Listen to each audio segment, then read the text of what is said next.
¿Qué tal, Promo 2024? Continuamos con el análisis que estamos haciendo a diagnósticos con vistas a las pruebas a ver de este año. Y en esta ocasión continuamos con dos preguntas cuya respuesta se dará con base a la información que está suministrando. Nos dice lo siguiente: la tabla periódica de los elementos está organizada de mayor a menor, es decir, en forma creciente, según su número atómico. O sea, el número atómico es la propiedad que caracteriza para ordenar la tabla periódica, es decir, el número total de protones que tiene cada átomo de ese elemento. Ya nos está indicando que el número atómico nos dice cuántos protones tiene ese elemento, de manera que si el número atómico es 20, nos dice que tiene 20 protones. Y además de eso, que si es neutro, también tendrá 20 electrones. Además, están distribuidos en 7 filas horizontales llamadas periodos y 18 columnas verticales conocidas como grupos. De modo que los elementos que pertenecen al mismo grupo tienen propiedades similares. Entonces miremos rápidamente qué nos dice la tabla periódica. Aquí está. Las divisiones verticales se le llaman grupos y las horizontales se le llaman periodos. Son 18 grupos y son 7 periodos o 7 divisiones horizontales. ¿Ok? Entonces continuamos. También nos entrega la información a través de una gráfica, una tabla periódica, pero como ya miramos allá, básicamente cómo es su estructura. Nos dice la pregunta número 7. Teniendo en cuenta esta información, oído, un elemento Q con configuración electrónica 1s2, 2s4, 2p6, 3s2 y 3p5, y otro T con configuración electrónica 1s2, 2s2, 2p6 y 3s5.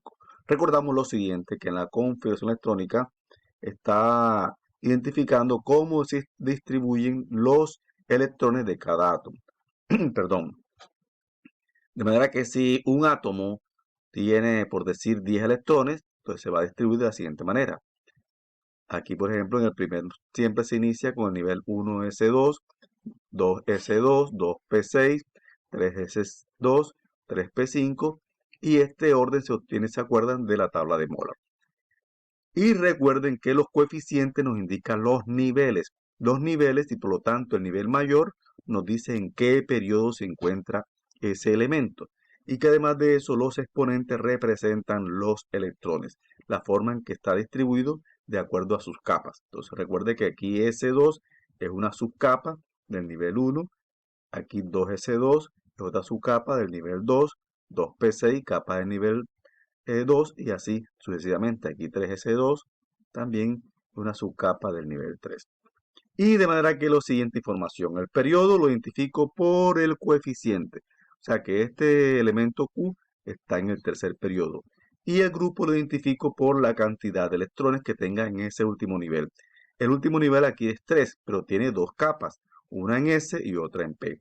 Y yo debo sumar entonces los electrones que se encuentran ubicados en esas capas. En S hay 2 y en P hay 5. O sea que este señor Q tiene 7 electrones en el último nivel, en el nivel 3. Se le llaman electrones de valencia. Y este señor, que también está en el periodo 3, tiene 2 electrones de valencia. O sea que podríamos ubicarlo directamente en la tabla periódica e identificar cuáles son ellos. O sea, este señor, que está en el periodo 3, y grupo 2, porque tiene 2 electrones de valencia. Y este otro, que dice que tiene 7 electrones de valencia, entonces está en el grupo 17 o 7A. Y está en el periodo 3, entonces es el cloro. Reiteramos, mírelo aquí, periodo 3 y grupo 7 o 7A, porque 2 más 5, 7. Ese es entonces el cloro que tenemos aquí. Periodo 3, grupo 7A o 17. Y reiteramos también el elemento T, que nos dice que está en el periodo 3 porque es el nivel mayor.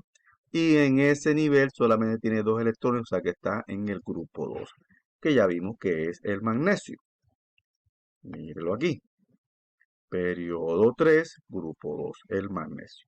¿Ok? Eso para recordar qué información nos suministra, en este caso, la tabla periódica y la configuración electrónica. Entonces nos dice que estos dos señores se unen para formar un enlace químico.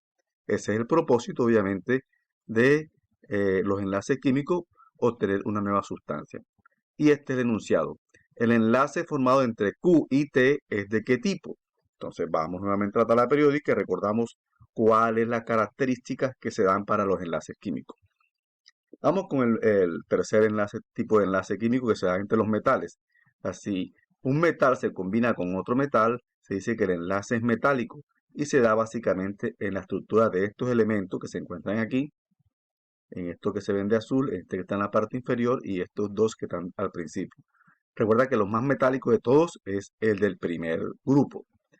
Entonces, cuando se enlazan estos elementos entre sí, por decir el vanadio con el cromo, entonces obtengo yo un elemento metálico. O cuando tengo yo, por ejemplo, dos átomos de hierro por sí solos, entonces tiene un enlace que es de tipo metálico. Lo contrario acá, si tengo dos enlaces, perdón, un enlace entre dos átomos que sean no metálicos, entonces se da un enlace de tipo covalente.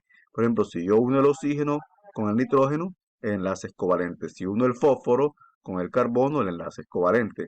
Si uno el cloro con el azufre, el enlace es covalente.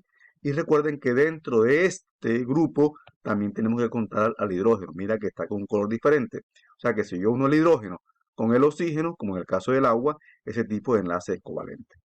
Lo contrario ocurre si se combina un enlace que es no metálico, perdón, un elemento que es no metálico con uno que es metálico. Los metálicos son los que están acá a este lado, los no metálicos son los más pequeños en cantidad, que son estos que se encuentran aquí. Entonces, si yo enlazo el oxígeno con el sodio, entonces se trata de un enlace de tipo iónico. ¿Por qué? Porque es un elemento metálico con un no metálico. Siempre que se une un elemento metálico con un no metálico, se obtiene un enlace de tipo iónico, que es el caso que tenemos ahora, ¿cierto? Este magnesio es un elemento que es metálico, este cloro es no metálico, el enlace es de tipo iónico. Entonces se da por atracción electrostática de los iones de cloro con los iones de magnesio. Ese enlace ya vimos es de tipo entonces iónico. Entonces vamos a intentar responder la pregunta. Aquí nos dice el A que es covalente, el B que es iónico, el C covalente y el D que es iónico. Ya vimos que el enlace es iónico, por tanto yo descarto la C y la A. Miramos las dos opciones, la B y la D. Nos dice la B, iónico porque Q es el elemento muy electronegativo y T es poco electronegativo. Y la D dice iónico porque Q es un elemento poco electronegativo y T es un elemento muy electronegativo. Entonces miramos nuevamente a la periódica y recordemos cómo es que aumenta la electronegatividad. Aumenta de izquierda a derecha y aumenta de abajo hacia arriba. Entonces, entre estos dos, como están en el mismo periodo, el cloro es muy electronegativo y el magnesio es poco electronegativo. Y recordemos que hemos visto que el cloro representa la Q y el magnesio está representado por la letra T en el ejercicio que estamos nosotros observando. ¿Qué significa eso? Que entonces el Q, que es el primero, que es el cloro, y el T, que es el segundo, este es más electronegativo que este. Entonces la opción correcta sería la B, porque dice que el iónico, porque Q es un elemento muy electronegativo y T es poco electronegativo. La D no, porque es falso. Resulta que Q es muy electronegativo y T es poco electronegativo. Esto es contrario a la realidad, por lo tanto la opción correcta es la B. Entonces continuamos con el siguiente ejercicio, el 8, que se responde con la misma información. Dice, la configuración electrónica es una forma de mostrar cómo están organizados y distribuidos los electrones de un átomo, ya lo vimos ahorita, en niveles y subniveles. Además determina las propiedades de los elementos. Ahí está ahí la información, ¿cierto? Ahora viene el enunciado. Para un elemento neutro cuyo número atómico es 16 y la configuración electrónica es 1s2, 2s2, 2p6, 3s2, 3p4, su ubicación en la tabla periódica es. Le verificamos, dice que son 16. Entonces la suma de los exponentes que representa los electrones debe ser 16. 2 en el S1 más 2 en el S2 son 4, más 6 en el P2 son 10, más 2 son 12, más 4 es 16. Este es correcto, ¿verdad? Entonces, de acuerdo a esto, miramos. ¿El periodo cuál es? Decíamos que el periodo es el coeficiente más alto, en este caso es 3. O sea que está en el periodo 3 y que el grupo que pertenece, sumo entonces los exponentes que estén con coeficiente 3, o sea que estén en el nivel 3. En S hay 2 y en P hay 4. Suman entonces ¿cuántos? 6. O sea, ¿qué significa esto? Que pertenece al periodo 3, grupo 6. ¿Cuál de estas alternativas nos identifican? Aquí vemos que primero aparece el grupo. Entonces, los grupos se representan normalmente por números romanos, si están divididos en A. Entonces, miremos el que representa el grupo número 6. Este no, porque es 4, ¿verdad? Este es grupo 6, pero nos dice que el periodo es 6. Entonces, resulta que no, porque el periodo es 3. Y miramos acá el D es el que es correcto. Tenemos el grupo 6A y el periodo es 3. Entonces, esta es entonces la respuesta correcta. Entonces, continuamos a ver si el tiempo nos favorece y nos permite observar la siguiente pregunta. Esta pregunta es de ciencia y tecnología y sociedad, que es el componente que desafortunadamente no se encuentra en ninguna de las asignaturas. Nos dice la siguiente forma: científicos colombianos realizan una investigación sobre el clima en diferentes zonas del país. Para ello registran los siguientes datos. Encontramos estas ciudades: Armenia, Cali, Bogotá, Cúcuta, Barranquilla, San Andrés, San Juan de Pasto, Santa Marta, Pereira, Medellín, Cartagena, Quibdó y Buenaventura. Y la siguiente información dice metros sobre el nivel del mar. Aquí está la información correspondiente. Milímetros de mercurio, la información correspondiente. Y además de eso, los grados centígrados también con la información correspondiente. Todo eso hace parte de la información. Miremos entonces el enunciado. Dice: en cada columna se representan información relevante sobre cada municipio o ciudad de interés. Por descuido, los científicos olvidaron colocar los títulos en 3 de las columnas. Teniendo en cuenta la información anterior, ¿cuáles deben ser los subtítulos de cada columna? Teniendo en cuenta esta información, entonces tú te vas acá a la columna y analizamos las unidades. Hacemos un análisis de unidades de medición, entonces observamos, vamos a hacerlo de aquí de la izquierda a derecha, que es más sencilla, que encontramos aquí una unidad de medición que es grado centígrado. Esta unidad de medición, ¿qué es lo que mide?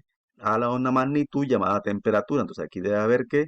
Temperatura en esta celda.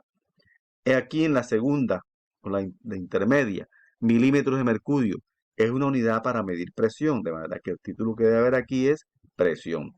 Y encontramos aquí también metros sobre el nivel del mar, o sea, metros mide distancia, pero como es sobre el nivel del mar, esta distancia es de carácter vertical. El nombre que se le da a esta distancia vertical es altitud. O sea, aquí debe haber altitud, presión y temperatura, debe ser las respuestas adecuadas para resolver este interrogante. Analizamos lo que tengan esas condiciones. Por ejemplo, aquí no, porque está hablando de metros cuadrados. Metros cuadrados no es una magnitud, es una unidad de medición. Presión sí, y también es una unidad de medición, tampoco es magnitud. Esto es falso. Aquí encontramos presión, altitud y Kelvin. Estos son magnitudes, presión y altitud, pero están desubicados, no están en forma correcta. Y Kelvin es una unidad de medición. Lo mismo ocurre aquí. Kelvin es de medición y no está ubicado bien. De manera que la que es correcta es la D. La altitud es la magnitud que se mide en metros cuadrados. La presión es la magnitud que se mide en milímetros de mercurio. Y la temperatura es la magnitud que se mide en grados centígrados. ¿Ok? Entonces, éxitos. Continuamos después con otra píldora informativa. Como te decía ahorita, es de ciencia, tecnología y sociedad. El componente es este mismo y la competencia es de indagación. Esta lo ves tanto en ciencias naturales, lo ves tanto en física como en química. Ves este tipo de información, o sea que tú no tienes excusa para no responderla en forma correcta. Nos vemos.